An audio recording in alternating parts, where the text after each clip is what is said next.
বগুড়ার আদমদীঘিতে আড়াইল সিদ্দিক হোসেন এতিমখানা শিক্ষার্থীদের মাঝে শীত বস্ত্র বিতরণ করা হয়েছে।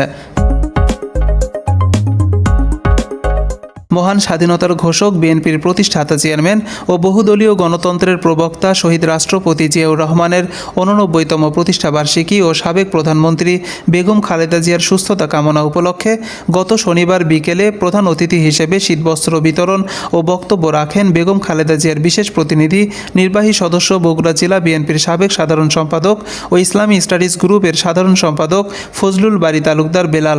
পালন উপলক্ষে আজকে আমরা এই আড়াইল সিদ্দিক হোসেন এতিমখানার পক্ষ থেকে এই সুন্দর একটা অনুষ্ঠানের আয়োজন করি। সেই জন্য আমার পক্ষ থেকে, বগুড়া জেলা বিএনপির পক্ষ থেকে, বগুড়া ইসলাম স্টাডিজ গ্রুপের পক্ষ থেকে, আমার সকল নেতৃবৃন্দের পক্ষ থেকে তাদেরকে আন্তরিক অভিনন্দন এবং মোবারকবাদ জানাচ্ছি।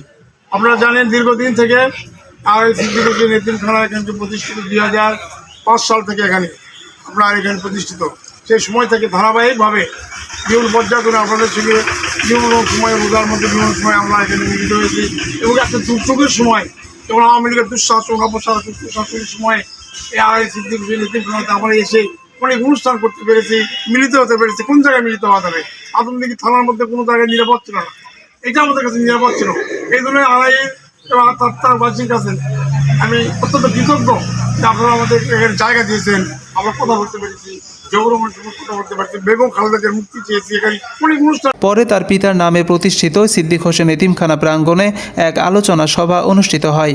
আড়াইল সিদ্দিক হোসেন এতিমখানার সভাপতি মোকসেদ আলীর সভাপতিত্বে আলোচনা সভায় বিশেষ অতিথির বক্তব্য রাখেন আদমদীঘি উপজেলা বিএনপির সাধারণ সম্পাদক আবু হাসান। সে আমাদের আদমদীঘিতে এসছে, সে মাঝে মাঝে আসে। কেন আসে? সে তার নিজস্ব ভাষা আছে। এই আদমদীঘিতে আমি যখন আসে তখন আমি জানি, আমি এই মাদ্রাসাটা অনেকবার এসেছি, অনেকবার তার সঙ্গে প্রোগ্রাম করেছি। বগুড়া জেলা জিয়া পরিষদের যুগ্ম সাধারণ সম্পাদক অধ্যক্ষ ইমতিয়াজ সোহেল, চাঁপাপুর ইউনিয়ন বিএনপির সভাপতি ফরিদ সরকার, আদমদীঘি সদর ইউনিয়ন কৃষক দলের সদস্য সচিব শেখ তোফায়েল আহমেদ তপু, চাঁপাপুর ইউনিয়ন বিএনপির সম্পাদক ইমদাদুল হক, সাংগঠনিক সম্পাদক ও ভারপ্রাপ্ত চেয়ারম্যান আনোয়ার হোসেন হিটলু। এ সময় উপস্থিত ছিলেন আদমদীঘি উপজেলা তাঁতি দলের সভাপতি জুলফিকার আলী, আবুল কালাম আজাদ, আলমগীর হোসেন, একরামুল রেজা, রাব্বি হাসান, নাজমুল ইসলাম, সাজু মিয়া, আজমল হোসেন, বাদেশ আলী, বাদশাহ, আতাউর রহমান, আব্দুল হাকিম সহ অসংখ্য নেতাকর্মী সহ আরও অনেকেই উপস্থিত ছিলেন।